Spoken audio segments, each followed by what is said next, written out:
honor, thrill, and pleasure to introduce to you one of the all-time Orlando Magic greats. Let's welcome in Nick Anderson. Nick, how you doing tonight? I'm great. Thanks for having me. Oh, thanks for coming in, Nick. Hey, let me ask you this, Nick. I want to go back in time. What, 1989, I want to say it was? You're coming into the NBA. Not only are you the first draft pick by the Orlando Magic that year at number 11, but you're also the first pick in the history of the Orlando Magic, as it was their first year in existence. Did you feel that much more pressure to succeed because you were the first guy ever to be? No, not at all. It was, first of all, it was an honor and a privilege to be drafted by the Orlando Magic. I remember those days, going through the process, having friends back at home saying, the Orlando Magic, that's not an NBA team. And I had to explain to them, being it was the first year of the team being in its existence. So it was great. It was no pressure to come out and as you mentioned, to just do something stellar right off. No, because we just had hit the ground and running. So it wasn't a whole lot expected of me back then. So, like you said, it's an up and starting team. It's an expansion team, but it didn't take long before a bunch of good players started being picked up through the draft by the Orlando Magic. I mean, we're talking about Dennis Scott, who was one of my favorites, Orlando Magic back then. Shaquille O'Neal. I know Webber came, but he got traded for Penny Hardaway. Let me ask you, the first couple of years, you're the man. You come in, you're leading the team in scoring, and then all of a sudden they start adding pieces. Did you feel like in any way, shape, or form that it was degrading to you anyway? That, obviously you want a good team, but you had to give up, obviously, some of your offensive production in order for these great players to come play with you? Not at all. That's when, you talk about being a team player, being a good teammate. Drafting a guy like Shaquille O'Neal out of LSU, 7'1", dominant. I had no problem to moving aside, taking a back seat. This guy changed the franchise. As you mentioned, bringing him in along with Dennis Scott was there the year before, and after that, Penny Hardaway. So it didn't bother me at all to take a backseat to a Hall of Famer like Shaquille O'Neal. And obviously 94-95 season was the big season for the Magic, obviously. You had a great year. I mean, you led the team in three-pointers. You averaged 15.9 a game. You guys went, I think you had the best record in the Eastern Conference. You won the Atlantic Division. Yeah. Everything is happening. Everything is falling in place. Talk about that year and how special it was for somebody like you that was there from day one. And what is it, 5 years later, 4 years later, and the pieces all start falling into place? Well, it was great. I mean, to see, as you mentioned, being there from day one and seeing the transformation of this organization is it was so much fun.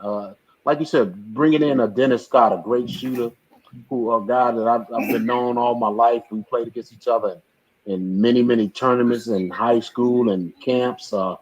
Bringing in a tremendous shooter, then you draft a guy like Shaquille O'Neal, who was very dominant. Bringing in a Penny Hardaway from Memphis. Here's a kid 6'7.5", 6'8", point guard that can do everything. And then you bring in more pieces. You bring in an experienced guy like Horace Grant over from the Chicago Bulls, who already had won a couple of championships. And my favorite veteran, and I have to give him a lot of credit because he was, in my opinion, was the guy who held that young ball club together, and that's Brian Shaw. Brian Shaw, as you know, played with uh, some great players, Larry Bird, Robert Parrish, Kevin McHale. So he had great experience, and he played with many other teams. So bringing him in was a great move by the organization, and things started to fall in place as you mentioned. No one expected us to do the things that we did at such an early stage in our young careers. It happened so quick. We won. We beat Boston the first round of the playoffs. Then we played the Chicago Bulls, and that was Michael Jordan's coming back party, coming out of retirement. Went against an Indiana Pacer team led by Reggie Miller, Mark Jackson, and Rick Smits, coached by Larry Brown. And eventually we fell short to the Houston Rockets. Keem Olajuwon, Clyde Drexler, Robert Horry, Sam Cassell, and those guys in the NBA Finals. But it was great. It was tremendous. Our fan base was outstanding. We just got so much support as a young team. Again, no one expected us to do the things that we did, but it was so much fun. I remember those days. They used to call us the young Beatles. The attention that we were getting across the league, so it was fun times. Yeah. Now let me ask you this: you got to the postseason. Why don't you tell the fans? I mean, the postseason just ended, obviously, yesterday night in the NBA. What was it like for a player like yourself to finally, you reach the finals? There's people in a whole career that play 15 years that never get to make it to an NBA Finals. What was that experience? I mean, and not only was it an experience for you, but like you said, it happened before everybody's time. I mean, everybody was still relatively young in their careers when that happened. It was great. It was a lot of fun. Most importantly, that team that was assembled back then, we had so much good camaraderie. Not only did we play together on the court, but we did things off the court together as a unit. We were well rounded. I think we covered a lot of bases that teams need when you're trying to reach the top of the ladder. Imagine you have a young Shaquille O'Neal in the middle who was so dominant. You have a young Penny Hardaway, which they pegged as the next Magic Johnson. You had myself, and Dennis Scott on the wings, spreading the floor. Then you had a veteran, Horace Grant, bringing that experience. It was so much fun. And I have to tip my hat off to the DeVos family, Mr. DeVos, and the way that he just looked out for our team. Whatever we needed, they provided, and it made us as comfortable as possible, and helped us along the way through that process. It wasn't just the players; it was just a great organization and a great fan base that were behind us that helped us get to that opportunity. Yeah, now let me ask you this. The next year, you get back to the playoffs, and I know, I think it was the Eastern Conference Finals, you hurt your wrist. You're done for the year. How much did that wrist injury affect the rest of your career? Well, it wasn't that. It didn't affect it that much. I think, and I'll talk about this because a lot of people maybe want to hear about this. I got a lot of flack for the year before when we played Houston in the first game, missing 4 free throws in the later stages of the game. I got flack for that for a very long time. It's just something that happens in someone's career. Things happen. And that stayed with me for a while. I just, being around the league and that long, maybe I just didn't understand at that time how people, you know, you know, that's what I'm known for. That's the way my career ended in some people's eyes, but I don't look at it like that at all. I had a great opportunity. It was unfortunate that happened in the game. We're up 27 points, if I can recall, 20 some points during that time, and we let Houston come back and get some confidence and doing that game time that happened. But as far as the wrist and all that, it was just something. There's a difference. You can play some guys. I think I can play hurt. I just can't play injured. It's a difference. Being injured is really hard, something to deal with, and it lingered for a long time. I mean, if you fall the wrong way, you get hit the wrong way. It was just something that lingered a long time, but I don't think it played a big part in the later stages of my career at all. I'm not one to make excuses. Sure, I understand. It is what it is. You look at the game today, Nick, and when you played back in the 80s, I mean, you came in basically when a time where, Larry Bird was finishing up, like you said, Magic, Michael Jordan, Magic, pretty much was, I mean, all the, what I call team basketball players that I used to love watch growing up. And you still had it in the late 80s and 90s. But, when you look at the game today, does it seem a lot? I don't know. To me, it seems like it's a completely different game than it was when you played for the Magic. Am I wrong? Well, yeah, no, you're right. I look at it. I think in today's game, in my opinion, I may be wrong. I may be right. I think it's a little bit of a European game in there too, because you see the guys, the Euro step. We didn't. That was unheard of when we played.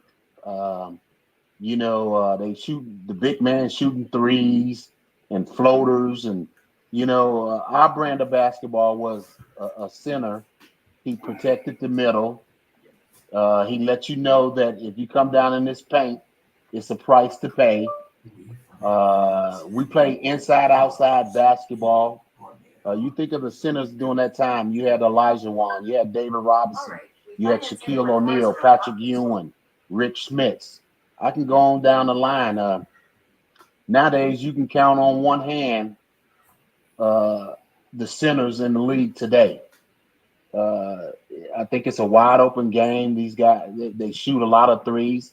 If I'm not mistaken, I think Houston this year averaged like maybe 94, 95 shots a game, and 55, 58 of them were three-pointers. They shoot three-point baskets in transition. You might have a 3-on-1 and a guy pulls up for a three. That was unheard of when we played. So it's just the style of players that play the game today.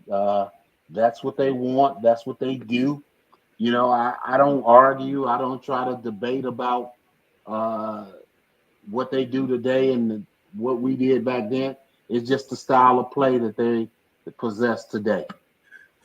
And I understand that, but isn't it hard to take a player from today, and like they love to do, and you know how the media is, and try to compare them to a player that played in your era? It's not the same game. I mean, when you look at the players in your era, how many shots did Larry Bird or Magic Johnson or even yourself gave up to give it to somebody else who had an easier shot, where today, like you said, it's an up and down, shoot the threes and boom, Isn't it unfair to try to compare today's era versus that era? Oh, no question. It just in my mind and my what the way I look at it is just something to talk about. How many guys that you can say that's a Larry Bird today? I think that one guy that I would compare to a Larry Bird today, he has retired, and that's Dirk Nowitzki. I think he was that type of guy. Who's a Shaquille O'Neal? I don't see a Shaquille O'Neal today. A guy that was so dominant in the middle, a force to be reckoned with every night. So I really think it's hard to compare guys, but that's what they do nowadays.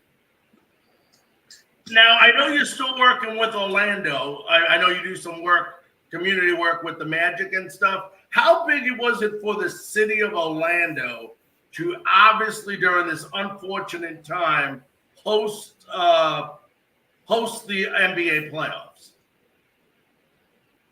Well, it was good. I think the setup that the NBA had over at the bubble was outstanding. The minds that put that together, if you followed it, there were zero positive tests during the bubble.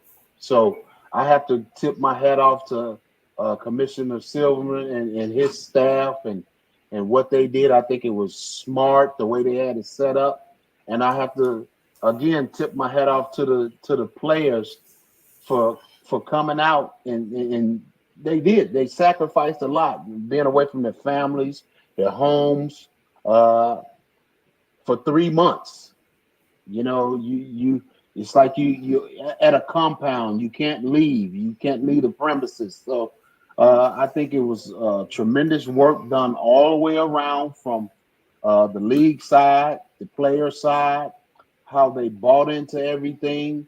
Um, yeah, and it was unfortunate that the fans wasn't able to get in and see their favorite team, their favorite players.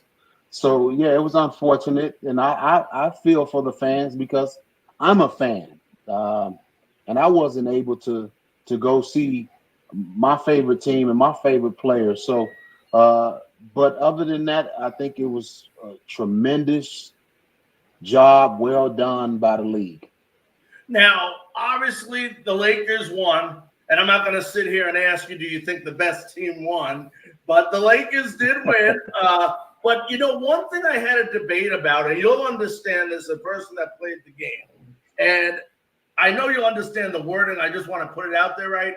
The LeBron James that we just saw win the championship was a lot different of a player than the LeBron James that won previous championships. Well, I think he's a much more mature player. He's always been that player that gets everybody involved in the game. That's why I love him so much. He's a guy that gets everybody that touches and gets them in their sweet spots, as we say. Gets everybody going, and he gets himself going. But there's nothing bad that I have to say about this young man. I love everything about him. For as a basketball player, he's just tremendous. I think people should appreciate a player like him because the day that he hangs them up, people are going to be talking about, well, there are no more LeBron James. We need LeBron James. So appreciate greatness. And I think the young man is a great basketball player as well as a person. Look at the things that he's doing away from the court. We have a tendency to not talk about those things. I think he's everything that I would want my son to be too. So I tip my hats off to him because I think he's doing tremendous work on the court. He's just special. Whether you like him or not, he's a great talent. Yeah, and I was talking about on the court as far as a player, not a person, because I think his game, He's playing more of, like you said, he's definitely always been that one to give it up to his team and stuff. But it seemed like this year he realizes some of the things that he may not be able to do as well as he did before, which is hard to believe because he's still an outstanding talent. But it seemed like he was smart enough to figure that out and use his teammates to his advantage to help them become more productive. Exactly. Let's take one play in particular. Game 5 when he drove to the basket and 2 or 3 players was on him, and I heard this debate: should he have taken that shot? Should he have passed it to Danny Green, which Danny Green was wide open? That's what smart players do. You make a smart play. Everybody is talking about, well, he should have took the shot. No, he shouldn't have took the top shot. He had 3 players surrounded on him, and he had a guy that was wide open. That's what smart players do. Make the right basketball play. And he got flack about it, taking the shot. Me personally, I think he made the right basketball play. But some people would try to justify he's LeBron James. He should take the shot. Well, I think LeBron James made the right basketball player, and that's being a smart player. And you just mentioned a lot of things that he used to do that he's realizing that a lot of times I can't do that. I think he's just making the smart play all the way around. I don't think he's what is this, his 17th year? He's not as athletic as he used to be. He still has athleticism, but he doesn't have all that athletic ability that he had 5-6 years ago. So, and when your athleticism starts to dwindle away, you have to find other ways to beat players, to make plays, to make good decisions. And I think he's doing just that. I think he has a very high IQ out on the basketball floor. All right, Nick, last question before I let you run, my friend. Let me ask you this. What, in your opinion, or how do you feel about the future of the NBA as far as everything, from, not just financially, but I'm talking about from a fan's perspective? Do you feel like fans are still being, back then when you played, it was incredible amount of the fan attention. Do you feel like some of that has gone away? And, it isn't going to be long, whether we want to admit it or not, where King James is going to step down. Like you said, he's been playing 17 years, but, who knows when he's ready, that's his decision. But, there's always another era that comes through, obviously. Do you think the game's in a good place? I think the game is in a good place. We had a little bump in the road here because of the pandemic. Right. You look across the board. There are no fans of football. They're finally trickling back in a few fans. Golf, baseball, people who love sports, their favorite sports, tennis. But I think the game is being left in a great place because this pandemic shall pass too, and the fans will be able to get back out to their arenas to see their favorite team, their favorite players. And for his players, as you mentioned, LeBron James maybe has a few years left at this game, but I think it's going to be left in good hands. You have a guy in Milwaukee, the Greek freak, and Giannis Antetokounmpo. I think he's a special talent. You have young talent coming up in a kid down in New Orleans by the name of Zion Williamson. Jason Tatum, I think, is on the verge of being a superstar in this league for the Boston Celtics. You still have James Harden. You have Russell Westbrook, Kawhi Leonard. I can go on down the line there. I think this game will be left in a good hands once there's no more LeBron James. You think about the Steph Currys, Klay Thompsons, the Kevin Durant's, the Kyrie Irvings. I think this game is it's still up on the uprise. There's no falling off because this league has some very good young talent and up and coming talent, and you never know. You might find a few diamonds in the rough in these drafts and these players that's coming up. Anything can happen. Yep. Well, listen, Nick, I want to thank you so very, very much for joining us tonight on Frankly Speaking Sports. It's been a great honor to have you on. Thank you for having me, and many blessings to you and yours. Thank you. Be safe. All right. Bye.